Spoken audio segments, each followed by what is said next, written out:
Your mind is not tired because you think too much.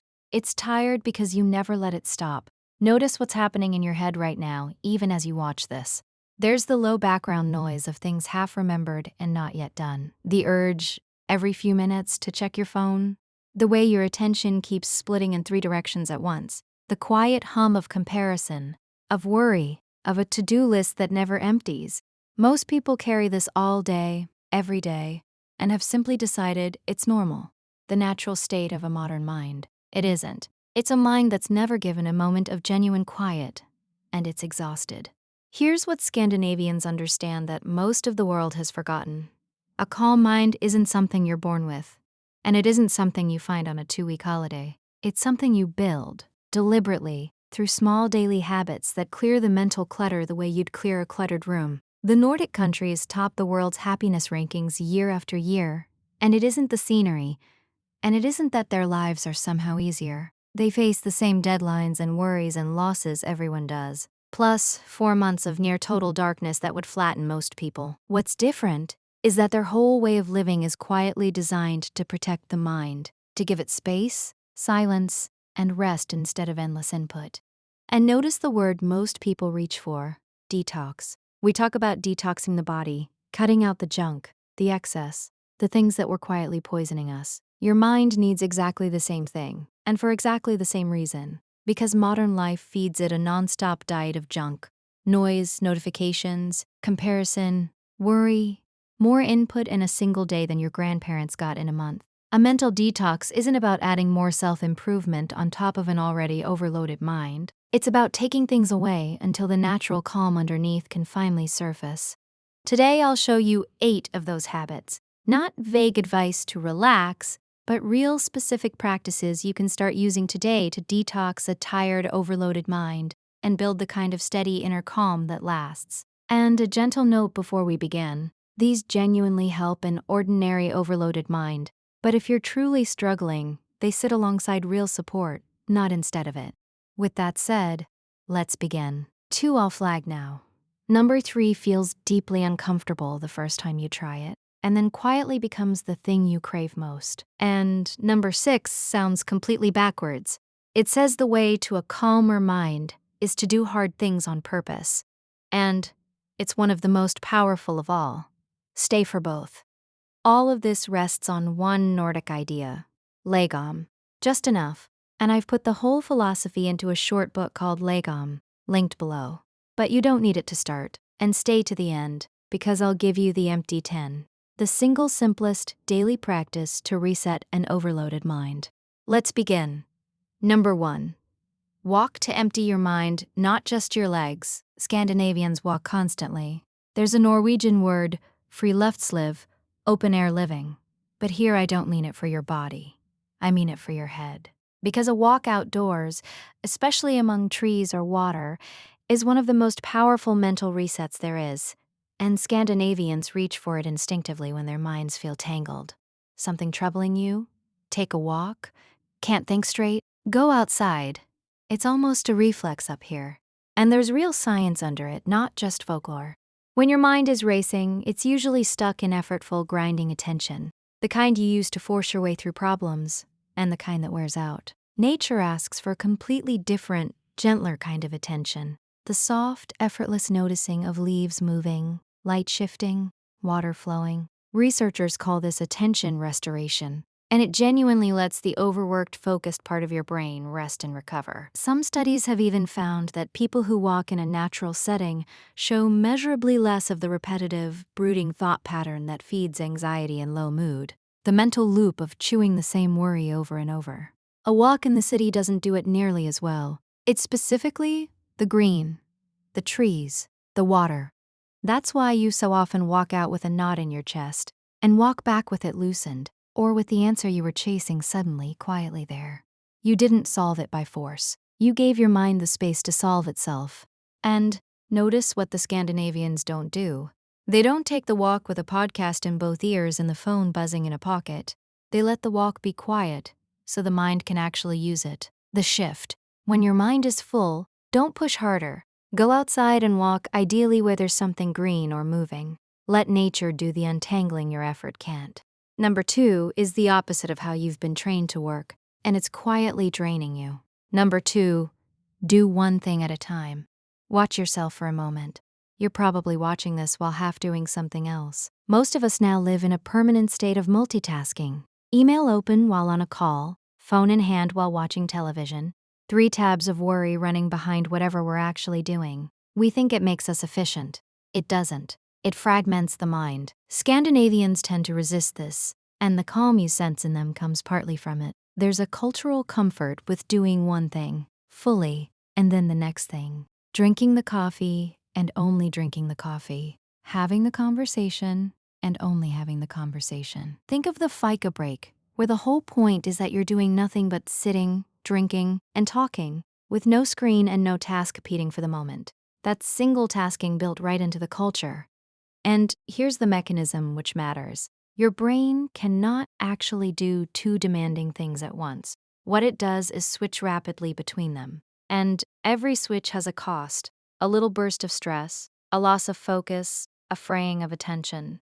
Do that all day and your mind ends up exhausted and scattered without having done anything deeply. There's even research suggesting that chronic heavy multitasking is linked to worse focus and more scattered attention over time.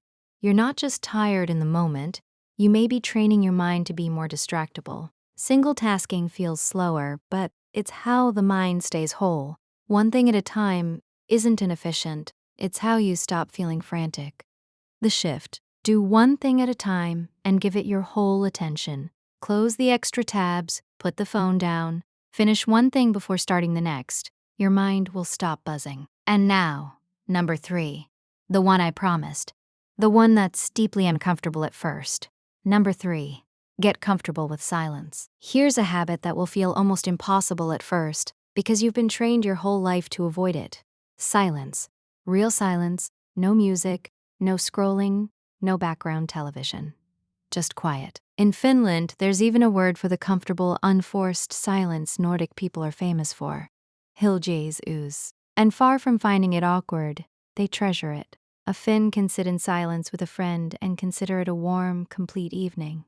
To most of us, silence feels unbearable at first, and that discomfort is exactly the point. It's the sign of how starved your mind is of it. We fill every single gap with sound and input.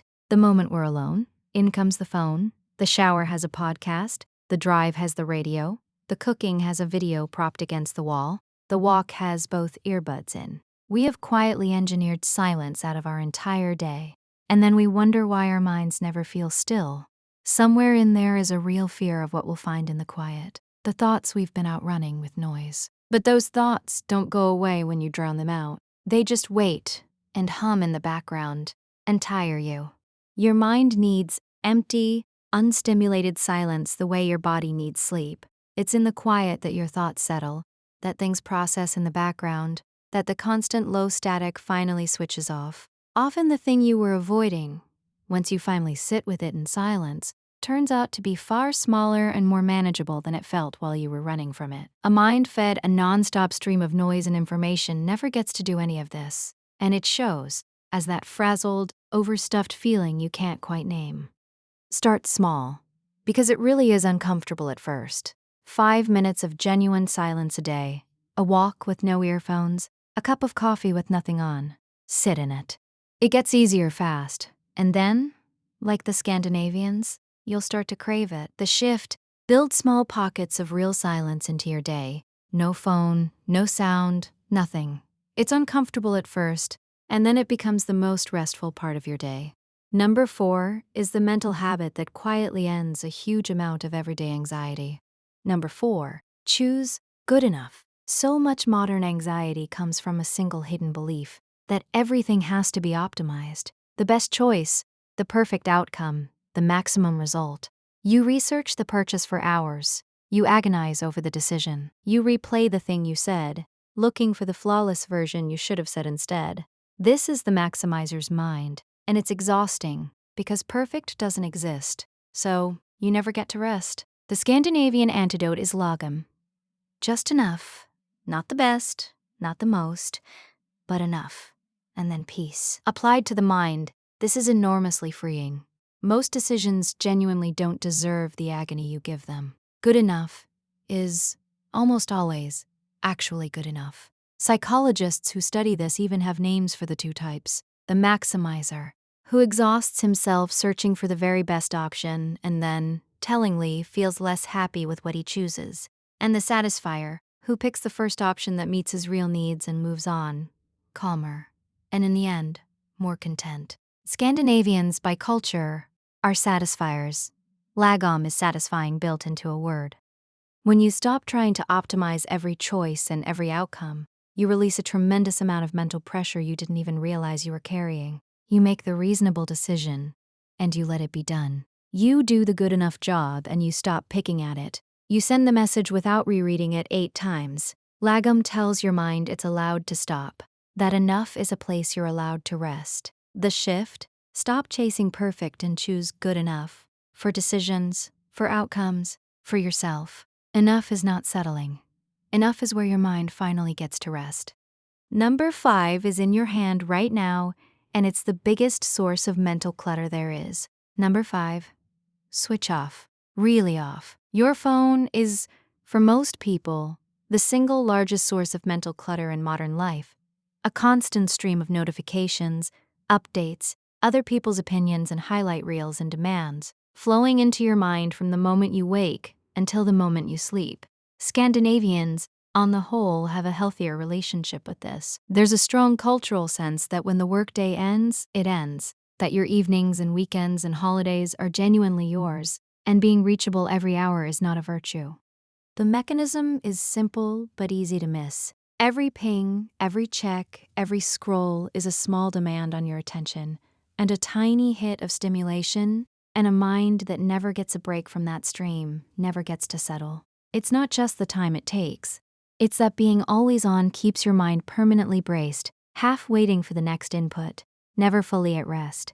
Think about the first thing you do when you wake and the last thing you do before you sleep. For most people, it's the same glowing screen, which means the very first and very last thing your mind does each day is take in a flood of other people's news, demands, and noise.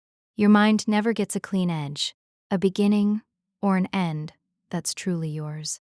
The Scandinavian habit is to build real walls around it, hours and rooms and whole evenings where the phone is away and the work is genuinely off. Some Nordic workplaces actively discourage after-hours messages, and there's a growing legal and cultural idea across Europe of a right to disconnect. The notion that being unreachable outside work isn't laziness, it's health. Start with the edges of your own day. No phone for the first 30 minutes after you wake, and none for the last 30 before you sleep. In that disconnection, the mind does something it had forgotten how to do. It goes quiet, and it stays there. The shift: build real off hours into your day. The phone in another room, the work truly closed, the notifications silenced. A mind that's always reachable is a mind that never rests. And now, number 6, the one I promised, the one that sounds completely backwards. Number 6, do hard things on purpose. Here's the paradox. One of the most powerful ways Scandinavians build a calm, resilient mind is by deliberately doing difficult, uncomfortable things. The cold water, the walk in brutal weather, the hard task faced head-on rather than avoided. The Finns have a word for the quality this builds: sisu, a quiet, undramatic inner strength and resilience. Not loud toughness, a calm, stubborn steadiness in the face of hard things. And here's why it calms the mind, which is genuinely counterintuitive. So much anxiety is really the fear that you won't be able to cope, that if the hard thing comes, you'll fall apart. When you deliberately do difficult things, in small doses, and you get through them, you teach your mind a deep and specific lesson. I can handle discomfort, and it passes. Do that regularly, and a quiet confidence settles in underneath everything. The sense that whatever comes, you'll manage. There's a second, subtler mechanism too. When you do a genuinely hard thing, step into cold water, push through the last of a difficult task, your mind goes quiet because it has no attention left over for worrying. The hard thing pulls you completely into the present, and for those moments, the mental chatter simply stops. People who take cold plunges often describe exactly this. Not the cold, but the sudden total silence in the head. That baseline of "I'll be okay," plus those moments of forced stillness, is the foundation of real calm. A life spent avoiding all discomfort does the opposite. It makes the mind fragile, until even small difficulties feel like threats. Chosen hardship in small doses is how you build a mind that isn't easily rattled. The shift: stop avoiding every discomfort. Choose one small hard thing regularly: a cold finish to your shower, a walk in bad weather, the difficult task done first. Each one quietly teaches your mind that it can cope. Number 7 is a single mental shift that ends an astonishing amount of daily suffering. Number 7. Stop fighting what you can't control. Scandinavians live with months of darkness, brutal cold, and long hard winters. And here's what's remarkable. They don't spend those months in misery, raging against the weather. They accept it, and then they work with it. They light the candles, they embrace the cozy dark the Norwegians call koselegg. They dress for the cold and go out anyway. There's that famous Nordic saying, "There's no such thing as bad weather, only bad clothing." And underneath the practicality is a whole philosophy of mind. The weather is not going to negotiate with you, so your only real choice is how you meet it. They don't waste their energy fighting a reality that isn't going to change. Interestingly, research on the far north of Norway, where the sun barely rises for weeks, has found people there don't suffer the winter misery you'd expect. And a big part of it is simply that they've decided to view the dark season as something to be enjoyed rather than endured. The mindset itself changes the experience. That's a profound mental habit, and it reaches far beyond weather. So much of our daily suffering isn't caused by our problems themselves. It's caused by our resistance to them. The traffic that's already happening, the thing that already went wrong, the person who won't change, the season of life that is simply hard right now. We exhaust ourselves mentally fighting realities we cannot alter, replaying them, resenting them, wishing them different. There's an old saying that captures it perfectly. Pain is often unavoidable, but the extra suffering we pile on top, the resenting, the wishing, the mental struggle against what already is, that part is optional.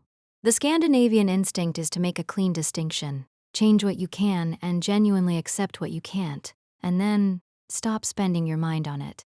Acceptance isn't giving up, and it isn't pretending you're happy about it. It's refusing to suffer twice, once in the thing itself, and again in your endless resistance to it. Picture how much lighter your mind would be if you simply stopped arguing all day with things that have already happened. That single shift quietly ends a huge amount of everyday mental anguish. The shift: divide your worries into what you can change and what you can't. Act on the first, and truly let go of the second. Stop fighting the weather, in every sense. Which brings us to number 8, the deepest one and the one that holds all the others together. Number 8, be fully where you are. You've heard the word hygge, and it's been buried under marketing, candles and blankets. But its real meaning is the deepest mind detox habit of all, being completely present in a simple, ordinary moment. Fully there for the warm cup, the conversation, the quiet evening, the small good thing happening right in front of you.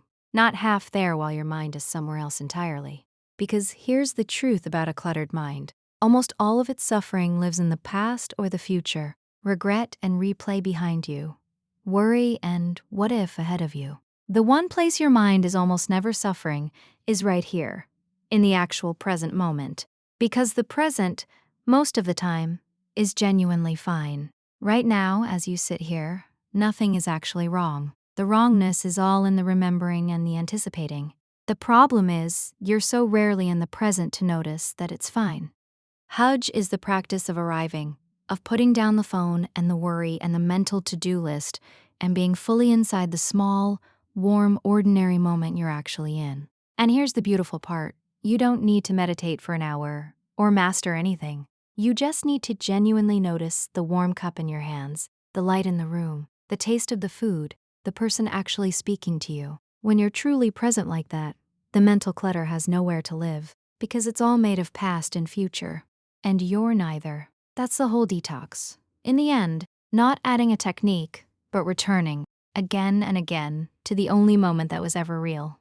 The shift: practice being fully present in small, ordinary moments. The coffee, the walk, the face in front of you, Your mind can't carry yesterday and tomorrow while it's genuinely here. So there they are. 8 habits to detox an overloaded mind. Walk to untangle it, do one thing at a time, sit in silence, choose good enough, switch off, do hard things on purpose, accept what you can't control, and be fully present. And notice the thread running through every one of them. None of these adds anything to your mind. Every single one takes something away. Noise, input, resistance, pressure, the endless more. That's what makes the Scandinavian approach so different from most of what you're sold. The modern wellness world tells you a calm mind is one more thing to achieve. Another app, another routine, another practice to be good at, another item on the list. But that's just more input piled onto a mind already drowning in it. The Nordic way points the other direction entirely. A calm mind isn't built by adding the right thoughts or the right techniques. It's built by removing everything that was crowding out the quiet that was underneath the whole time, waiting, the way it always is for the Scandinavians who simply stopped burying it. And if that idea speaks to you, the wish for a lighter, quieter, less crowded mind, that's exactly what I wrote about in Lagom. It's a short book about choosing just enough in a world that floods you with too much and finding real peace in the space that opens up. It's linked at the top of the description, and if you've watched this far, it was written for you. Now, as promised, here's the empty 10. It's the simplest possible way to start, and it works because it combines several of these habits into one tiny daily practice. Once a day, take 10 minutes and do nothing. Genuinely nothing. No phone, no screen, no podcast, no task. Ideally, step outside and walk slowly, with no earphones. But even sitting quietly by a window will do. Just 10 minutes of silence, one thing at a time, fully present, letting your mind be as empty as it wants to be. That's it. It will feel strange, even uncomfortable, the first few times. That discomfort is just your overloaded mind not knowing what to do without input. Stay with it. Within a week or two, those 10 empty minutes become the part of the day your mind quietly reaches for, the small daily detox that keeps the rest of it clear. And I'd love to know, which of these 8 does your mind need the most right now? Be honest with yourself. Tell me the number in the comments, and if one of them is one you already do, tell me that too, because it helps other people to hear it works. And if this gave your mind even a moment of quiet, share it with one person who's been carrying too much in their head lately. Sometimes permission to rest is the kindest thing you can give someone. Take good care of yourself, and I'll see you in the next one.